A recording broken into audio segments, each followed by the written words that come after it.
Olá, ouvintes! Começa mais um Conversa Criminal Podcast, o seu programa sobre as ciências criminais. E hoje contamos aqui com a presença do Lucas. Tudo bem, Lucas? Puder se apresentar aí para a nossa audiência, contar um pouco da tua história, os temas que você gosta de pesquisar, fica à vontade. Boa noite, Augusto. Boa noite a todo mundo que está ouvindo. Meu nome é Lucas, atualmente sou analista jurídico da Defensoria Pública do Estado do Mato Grosso do Sul. Já fui advogado. É uma matéria que eu gosto muito de estudar, a execução penal, gosto muito de estudar, de apresentar artigos, tenho muito publicado já sobre a matéria. E gosto muito de falar da execução penal daqui do Estado do Mato Grosso do Sul, especialmente. Maravilha, Lucas. Obrigado mais uma vez pela tua presença. O Lucas, ele é um dos autores da obra, de uns artigos contidos ali no livro que citamos já no episódio anterior, organizado pelo professor José Flávio Ferrari, pelo professor Caio Domingues, que é a obra Criminologia e Seletividade da Política Criminal no Brasil, uma coletânea de artigos com uma visão crítica sobre a questão criminal no Brasil. E o Lucas Mateus, ele escreveu uma obra relacionada à execução penal, em especial ali ao trabalho externo dos apenados. O tema da obra dele é Direito ao Trabalho Externo na Execução Penal, o posicionamento punitivista do Tribunal de Justiça do Estado do Mato Grosso do Sul em face ao direito de trabalho externo em empresa particular não conveniada no regime semiaberto. Então, acredito, Lucas, que você acabou tratando de um tema que é uma realidade do seu estado, Mato Grosso do Sul, pois você, como citou, você é servidor na Defensoria Pública do Mato Grosso do Sul, correto? Isso. Perfeito.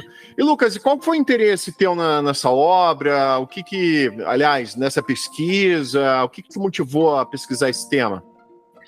Então, o que acontece é, quando eu advogava, até mesmo antes de advogar, mas especial isso mais forte na advocacia, o que eu percebia é que há uma resistência muito grande, tanto do Tribunal de Justiça do Estado do Mato Grosso do Sul, como dos juízes das varas de execução penal, em deferir o trabalho externo para um preso que quer trabalhar numa empresa privada, que não tem convênio com o Poder Judiciário, com o órgão público do Estado que cuida da execução penal. Geralmente eram casos que os presos já possuíam esses trabalhos anteriormente à prisão. Então, às vezes, um cara era contador, um ex-advogado, enfim, é uma pessoa que às vezes possuía já um CNPJ aberto, ou então era um conhecido que manteve para ele, só que mesmo assim o poder público não permitia que ele saísse para esse trabalho, uma vez que sempre tinha justificativa, vamos arrumar um trabalho para ele aqui dentro, ou então tem como fiscalizar, porém muitas vezes não era fornecido esse trabalho, porque não tem trabalho para todos os internos, infelizmente. E aí você acabou me chamando assim, vou escrever sobre esse tema, porque esse é um tema muito particular, daqui do Estado, enfim, é uma realidade assim que é de muito tempo, já é uma coisa pacificada aqui no Estado, porém que não é o que os tribunais superiores e a doutrina entendem, sobre o assunto. Mas você deu esse exemplo, um contador, por exemplo, que ele já tem essa formação, já exerce essa atividade profissional, essa atividade laboral, e a posição do judiciário sul-mato-grossense no sentido de indeferir nesse pedido de realização desse trabalho externo. Mas quando você fala, é importante a gente delimitar essa questão, mas em se tratando de um apenado no regime semiaberto ou mesmo no regime fechado, esse exemplo que você trouxe? No semiaberto.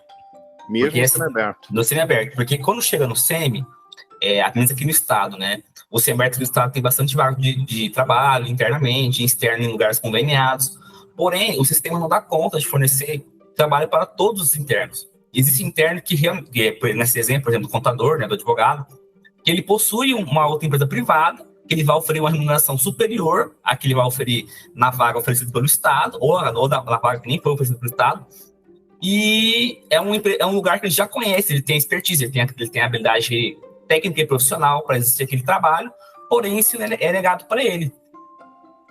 Eu até fiz esse chamado disclaimer, de início, pois sabemos, que o trabalho externo ele é ali dentro dos três regimes, de pena, fechado, semiaberto e aberto, ele é destinado ao semiaberto e aberto, mas o que me chamou a atenção é esse indeferimento, né? Mesmo se tratando de um apenado em regime semiaberto, que assim não vejo um problema, né? Um óbice para que ele exercesse essa atividade laboral externa já voltada à área de ocupação dele, né?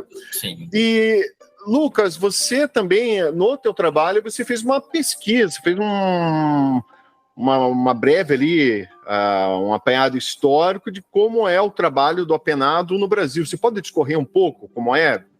Então, o trabalho na legislação penitenciária brasileira, ele veio no início do século XIX, né, com o Código Criminal de 1830, onde ele trouxe o trabalho como uma obrigação para o preso, né, onde o preso era forçado a trabalhar todos os dias. E o trabalho, ele possui inicialmente um caráter punitivo, né, não um caráter reabilitador, não um caráter de reinserção, como é a LEP atual. E aí, posteriormente, né, com a correção das casas de correção do Rio de Janeiro e de São Paulo, foi ofertado o trabalho como uma forma de ressocialização para o preso. E nesse trabalho, ele era realizado pelo sistema Auburn, que é um sistema inglês onde o preso é recolhido da cela, ele ficava isolado dos demais. Ele não tinha direito a receber visita, era trabalhar em silêncio o dia inteiro e retornar para sua cela à noite. Posteriormente, lá em 1975, na década de 70, sobreveio a Lei 3.274, que é a lei que antecede a atual LEP, onde ela instituiu as normas gerais do regime penitenciário. E aí, nessa lei, que começou a prever o trabalho de forma mais definitiva, com uma forma de ressocialização, de reabilitação do preso. E a partir daí, com a LEP, em 84, tivemos ali a legislação vigente, né, a respeito do trabalho do preso, né? E para o nosso ouvinte, o que a gente pode destacar a respeito desse trabalho? Há uma previsão de trabalho interno, trabalho externo, junto ali com a remissão, né? Esse trabalho remunerado. O que a gente pode colocar hoje em relação à LEP? Então, a LEP, ela prevê o trabalho tanto como um dever do preso, como um direito do preso. E o trabalho interno, ele vai ser realizado dentro da própria prisão, né? Através, às vezes, de convênio, de trabalho que o próprio estabelecimento fornece. E também tem a previsão do trabalho externo, que é um trabalho realizado fora da prisão. Geralmente, empresas que são conveniadas com a repartição que gere a questão prisional do Estado. O Código Penal também prevê a prisão de trabalho em regime semiaberto.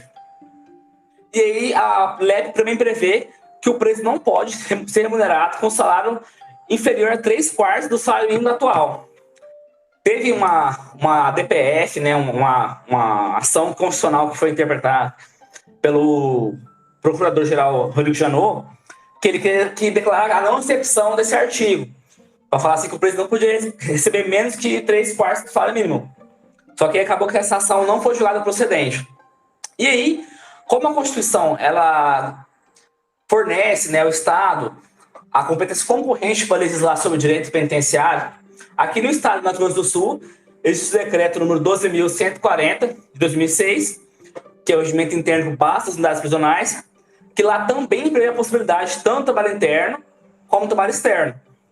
Certo. Assim, como a gente já mencionou, né, no regime fechado, a exemplo, temos ali o trabalho interno, né, que esse apenado ele pode realizar o trabalho mesmo. Aqui no Paraná, por exemplo, Curitiba, eles chamam de integrado, né, uma expressão que eles utilizam, que é para aquele apenado que realiza, digamos, trabalhos de manutenção dentro da unidade prisional, seja lá um trabalho de limpeza ou de conserto, né, de parte elétrica, enfim, esse trabalho direcionado à própria unidade prisional. Mas também no fechado temos ali a instalação de fábricas, né, dentro das unidades, né, eu mesmo faço parte do Conselho da Comunidade, já tive a oportunidade de visitar algumas, né, fábrica de mochila, fábrica de embalagens, assim, dentro de unidades. Mas isso a gente está falando do fechado. Em relação ao semiaberto, temos ali a previsão da colônia penal agrícola e a colônia, né, industrial, né? Mas, particularmente, eu nunca vi uma colônia industrial, né? A gente sempre tem notícia de colônia penal agrícola, né? Então tem a possibilidade desse apenado em regime semiaberto trabalhar nessa colônia penal agrícola ou mesmo realizar um trabalho interno ou externo com essas empresas conveniadas, correto? O problema que você identificou aí no Mato Grosso é essa questão de ter essa possibilidade de um trabalho externo, mas pelo fato da empresa não ser conveniada com o Estado, o judiciário sul-mato-grossense ele acaba indeferindo essa realização de trabalho externo do apenado, correto? Isso. Tá. E os tribunais superiores, qual está sendo a posição deles em relação a isso? Tem subido o recurso especial para o STJ, ou mesmo extraordinário para o Supremo? Em alguns casos até dá para se discutir, né, um habeas corpus substitutivo, né? Há quem defenda essa possibilidade, mas em relação aos tribunais superiores, você tem notícia de como eles estão abordando essa questão? Então, tanto o STJ como o STF, eles possuem jurisprudência, assim, bem pacificado no sentido que pode. É interessante até que o STF ele tem um julgado, se não me engano, de 2014, que ele diz o seguinte: era um caso em que o preso queria trabalhar externamente em um escritório de advocacia. E o caso chegou ao Supremo, e o Supremo ele concedeu o pedido de trabalho externo para ele. E aí, nesse acordo, é bem descrito assim, no seguinte sentido, de que o Estado não tem condições de fornecer trabalho para todos os internos. A questão do trabalho externo, em empresa não conveniada, é um fato que pode suprir isso, tanto pelo fato da remuneração que o preso vai receber ali é superior a que o Estado pode fornecer, tanto a questão da fiscalização, que há meios que o preso pode, tanto o preso como o Estado pode fiscalizar, para ele cumprir certinho o trabalho externo. Então, assim, o Estado não deve criar óbices para isso, né? Porque geralmente o óbice é criado aqui no Mato Grosso do Sul. Um deles é a questão da fiscalização. E aí, nesse acordo é bem interessante que existem vários fundamentos que o STF coloca, justamente no sentido contrário, falando que o Estado não pode ter essa inversão do ônus da prova, de que quem tem que fiscalizar é o Estado, não é o preso que tem que comprovar. Então, assim, se o Estado não tem condições, ele não pode tolher o preso de obter o direito de trabalhar em virtude da sua ausência de meios para fiscalização. Então, assim, os tribunais superiores, geralmente, eles concedem a ordem do HC, ou para já conceder o trabalho externo diretamente, ou para que o juiz reanalise o pedido, afastando aqueles óbices que ele apontou geralmente na decisão, né? Geralmente a impossibilidade de fiscalização, gravidade de adversidade do delito, grande parcela de pena a ser cumprida ainda. Então, assim, o STJ ou ele afasta e já concede, ou ele afasta e pede para ele reanalisar. E o STF também tem jurisprudência nesse sentido. Então, assim, nos tribunais superiores, é bem pacificado esse entendimento. O nosso Tribunal do Estado já houve julgados, bem antigamente, em 2016, em que ele concedia o trabalho externo, justamente falando nessa questão da fiscalização, como não poderia ser um óbice para o interno. Porém, hoje em dia, a posição atual pacificada é divergente dos tribunais superiores. E você também abordou a questão de fundamentos discricionários, né, no Poder Judiciário. Você abordou em relação aos tribunais em geral, ou em específico ao Tribunal Sul-Mato-Grossense. Puder falar também essa questão de fundamento discricionário, que até é um problema, a gente pensando como operador do direito, que acaba tendo ali um certo grau de subjetividade que traz para a gente uma insegurança jurídica, né? Mas, a partir do teu estudo, essa questão dessa discricionariedade nesses fundamentos, o que você tem observado? Então, em geral, são 3 tipos de fundamentos discricionários que são os mais recorrentes nas decisões. O primeiro deles é a questão da impossibilidade de fiscalização do Estado sobre a questão do trabalho, que o juiz fala o seguinte: olha, não tem como o Estado fiscalizar para ver se de fato o preso está trabalhando lá na empresa que ele indicou que ele vai trabalhar. Então, por isso, eu vou indeferir, porque não tem como o Estado fiscalizar. Primeiro ponto.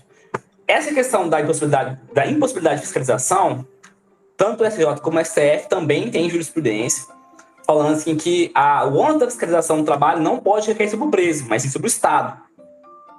E como você mesmo disse, o fundamento discricionário é aquele fundamento subjetivo, aquele fundamento assim que você não tem algo que vai parecer redundante, não tem algo concreto. É sempre uma coisa assim, olha, é uma coisa que está internamente dentro do meu pensamento e que isso não tem como mudar porque é subjetivo.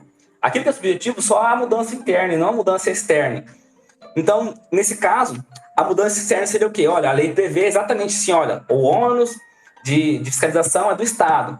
Porém, como isso está na legislação na LEP, na execução penal, mais implícito do que está no Código de Processo Penal, os juízes acabam usando esse fundamento.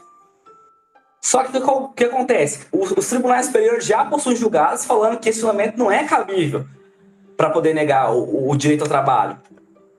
Outro ponto de fundamento discricionário é a questão tanto da gravidade e abstrato do crime, como a longa pena a ser cumprida. Que muitas vezes os juízes falam assim, olha, ele tem uma longa pena para cumprir, né? Vamos esperar para ele trabalhar mais um pouco, para ele trabalhar às vezes interno, para ele ver se ele gosta do trabalho. E a gravidade e abstrato do delito é o seguinte, olha, o cara é condenado por um crime sexual, ou um crime hediondo, outro crime hediondo.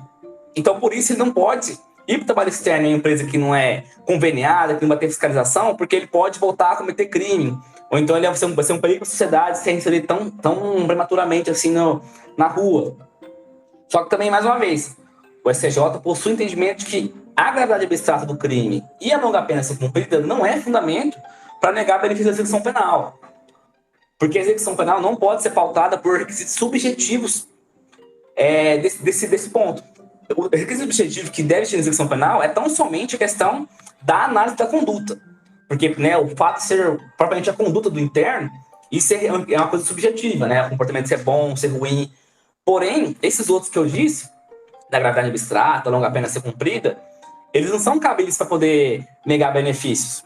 É um problema nessa subjetividade, né? Você até citou, vamos verificar, vamos colocar esse apenado primeiramente um trabalho interno para verificar se ele gosta do trabalho. É um grau assim de subjetividade muito grande até, pelo que você colocou. E isso, de certa forma, acaba até ferindo esse direito desse apenado ao trabalho, né? Que é, além de, como você bem colocou, além de ser uma obrigação contida na lei de execução penal, ela também é um direito desse apenado até pela questão da ressocialização, né? Você também abordou a importância do trabalho do apenado para fins de ressocialização, correto? Sim. O trabalho do apenado... Oi. Pode falar? Pode, à vontade. Então, vamos lá, então. O trabalho do apenado, ele é muito importante nesse ponto da reinserção, porque a própria legislação penitenciária, né, a LEP, prevê que o trabalho é uma forma do apenado se reaproximar da sociedade, dele ser inserido de forma gradual na sociedade novamente. Então, assim, os trabalhos que o Estado fornece não são suficientes, não tem para todo mundo. Até no livro, coloca um levantamento de 2021 que foi feito pelo DEPEN, na época possuía 18 mil presos aqui no Estado, e apenas 7 mil trabalhavam. Então, assim, os remanescentes não tinham uma atividade para eles. Então, assim, esse é um ponto muito importante sobre o trabalho. Outro ponto muito importante do trabalho é, assim, a maioria das vagas que são fornecidas pelo Estado são empregos sempre repetitivos, né? Sempre são as mesmas tarefas, limpeza, conservação, cozinha. Então, assim, acaba que muitas vezes não existem trabalhos voltados para a área intelectual, voltados para a área econômica, sempre são as mesmas tarefas, né? E são profissões, assim, que, embora legítimas, não podem somente se resumir a elas. Então, por exemplo, um preso que tem, o exemplo do contador, um preso que tem formação de ciências contábeis, e ele tem uma empresa que presta consultoria, né, contadoria, ele tem que ter direito para trabalhar nessa empresa. Porque, assim, às vezes vai ser uma pessoa que não tem habilidade para poder trabalhar com obra, com serviço mais pesado, né, com serviço braçal. Então, assim, o trabalho do preso e a própria legislação penitenciária resguarda isso, tem que ser fornecido de acordo com as habilidades do preso. Se o Estado não pode fornecer emprego que seja compatível com a habilidade do preso, infelizmente, o Estado não pode criar meios para impedir isso. Felizmente, na verdade, né? Perdão, até falando infelizmente. Mas o Estado não pode criar meios para impedir isso. Porque senão a previsão sobre a questão da reinserção do preso através do trabalho vai ser uma previsão inútil. Porque, assim, o preso ele vai ficar, muitas vezes, vamos supor que é um preso que é mais magrinho, um preso mais pequeno, ele não vai conseguir trabalhar na obra, vai ser dificultoso para ele. Quando o advogado, eu tive um cliente que, assim, ele chegou e me falou, doutor, todo um trabalho que eu mexo com ferro o dia inteiro. Eu peso 50, 60 quilos. Eu não dou conta de mexer com isso o dia inteiro. Assim, eu gosto de mexer no escritório, né? Minha área é escritório. E aí, infelizmente, ele teve que trocar de trabalho. E aí foi todo um trabalho para conseguir outro labor para ele. Então, assim, o trabalho prisional, ele tem várias questões importantes que não são observadas muitas vezes. E isso do trabalho externo é uma delas. Porque, assim, como o preso, ele geralmente não está em programa de qualificação profissional ou técnica para desenvolver melhores habilidades dele no mercado, acaba que quando o preso sai, ele não vai ter uma experiência, uma possibilidade de várias gamas de trabalhos. Ele vai saber fazer aquilo é um trabalho que o Estado forneceu, na construção. Porém, vai ser aqui fora, vai contar outra realidade. Então, assim, o preso ele tem que ter várias oportunidades que sejam compatíveis com as habilidades dele. Então, o preso que realmente é mais forte, que gosta de obra, ele vai se adequar melhor nisso. E quando ele sair aqui fora, ele vai ser inserido na sociedade, uma vez que ele aprendeu, ele conseguiu desenvolver as habilidades dele lá dentro. Agora, um preso que tem habilidade melhor com coisas de escritório, com serviços mais artísticos, econômicos, ele não vai se dar bem no serviço de obra. E quando ele sair aqui fora, ele vai sentir muita dificuldade para conseguir um trabalho, se reinserir socialmente. Entendeu? Então, assim, acaba que o trabalho, às vezes, prisional, pode ser até um problema pro preso aqui fora. Porque lá dentro ele vai trabalhar, vai ter uma ocupação. Porém, quando ele for sair aqui fora, ele não vai estar reinserido socialmente. Pelo contrário. Ele não vai ter desenvolvido quase nada das habilidades dele. Porque uma coisa é você atribuir uma tarefa para ele. Uma tarefa que ele vai fazer porque ele é obrigado a fazer isso. É um dever do preso trabalhar. Porém, como ele não tem aptidão para aquele trabalho, eu, por exemplo, se eu fosse preso, eu não tenho aptidão para trabalhar com obra. Minha aptidão é para trabalhar no escritório. Então eu trabalharia, né, fazia o que eu conseguisse.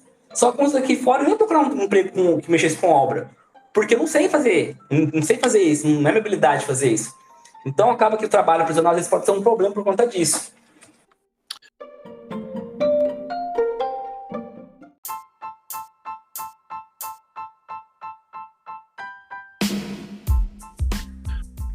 Então, esse foi mais um episódio do Conversa Criminal Podcast.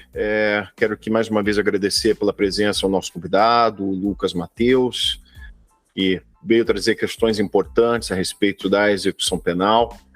E também deixo aqui o espaço aberto para o nosso convidado, né, para suas considerações finais, para indicações, e também, se quiser fazer alguma divulgação, passar um recado aos nossos ouvintes, por favor, fique à vontade. Bom, pessoal, indo para a conclusão, para o encerramento, primeiramente eu agradeço ao Augusto pelo convite, pela oportunidade de estar aqui no podcast. E partindo para o encerramento, concluo no seguinte sentido. O trabalho externo, empresa não conveniada, é muito importante. E assim, a questão da fiscalização, quando a gente para pensar o seguinte, o registro semiaberto, em vários lugares, é a tornozeleira, ou a colônia agrícola. E a colônia agrícola é um estabelecimento que o preso está praticamente em contato com a sociedade. Está mais fácil para ele fugir, ele tem direito a benefícios que ele vai ficar fora do presídio, como uma série temporária, permissão de saída, alojamento condicional. Então, assim, não faz sentido a argumentação da fiscalização olhando para essa ótica. Então, o Estado ele tem que criar meios para poder fiscalizar, mas nesse meio tempo ele não pode impedir o preso de realizar o trabalho. Então, assim, quem quiser se aprofundar mais sobre esse tema, vou deixar aqui a recomendação do nosso livro, né? Criminologia Seletiva, e também eu tenho uma obra que fala especificamente sobre a execução penal daqui do estado do Mato Grosso do Sul, que chama Comentários da Legislação Penitenciária do Mato Grossense. Então fica aqui minhas duas recomendações para quem quiser estudar mais no assunto. E é isso, mais uma vez agradeço ao Augusto. E é isso, pessoal, um abraço para todos. Obrigado mais uma vez, Lucas. Também agradeço, em especial você, ouvinte, que nos acompanhou até esse momento. Eu vou deixar as indicações do Lucas aqui na descrição do episódio também, caso você se interesse em adquirir uma dessas obras. E você, ouvinte, eu peço uma gentileza. Se você conhece alguém que possa se interessar por esse conteúdo, por favor, nos ajude compartilhando esse episódio. Assim vamos propagando conhecimento. Isso foi mais um Conversa Criminal Podcast. Até a próxima e um grande abraço a todos.